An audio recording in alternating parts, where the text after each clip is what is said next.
More details about the crime scene came out, and all three members of the family had been killed with a knife. Alec never really told me he used a knife, but one of the times I was visiting him, he implied or said something that led me to believe that the murder weapon was still in my house. Because of the laws, the therapists weren't allowed to come forward and tell anybody what Alec had said. So as a result, they expected me to come forward and tell them what we know.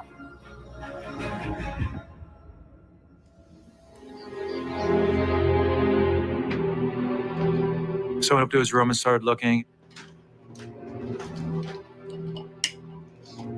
I started looking through his backpack. And it wasn't in there. He had a big bag he carried, which was his martial arts stuff. I looked through that.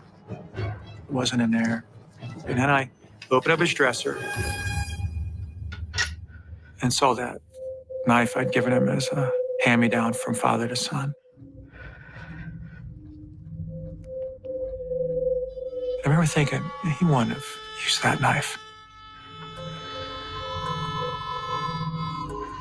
So I pulled it out of the dresser and took it out of the sheath, and the tip of the knife was broken off.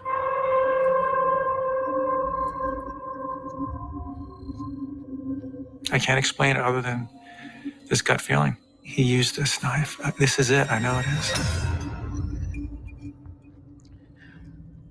I just kind of stood there and stared at it.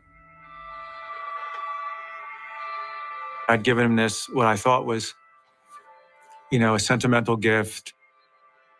And now that memento, that small little gift, had taken away so much. I had some of those crazy thoughts. There's a big river called the Susquehanna River not too far from us, where I lived in Lancaster.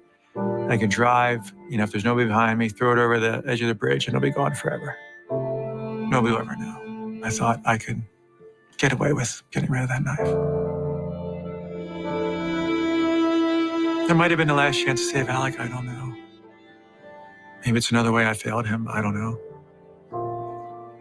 I don't know.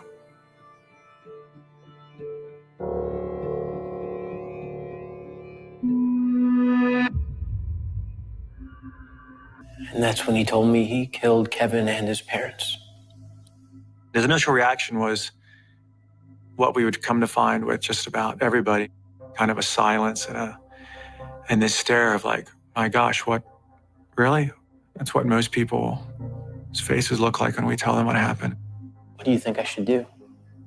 But he was caring, compassionate. He prayed for Alec and our family. He prayed for the Haynes family. And at the end, he prayed for me to have the strength to do what I needed to do. We ask that you guide Tim's heart. He has a difficult decision to make, one that he can only make with you by his side. That was really the thought that resonated in my mind, that praying for me to have the strength to do what I need to do. Amen. Amen. I was pretty certain I knew what I was going to do at that point. Ultimately, it came down to the responsibility to the Haynes family, the community, society, my moral compass of what's right and wrong. I'm overrode the fact that he was my son. I have to do the right thing, and that's coming forward.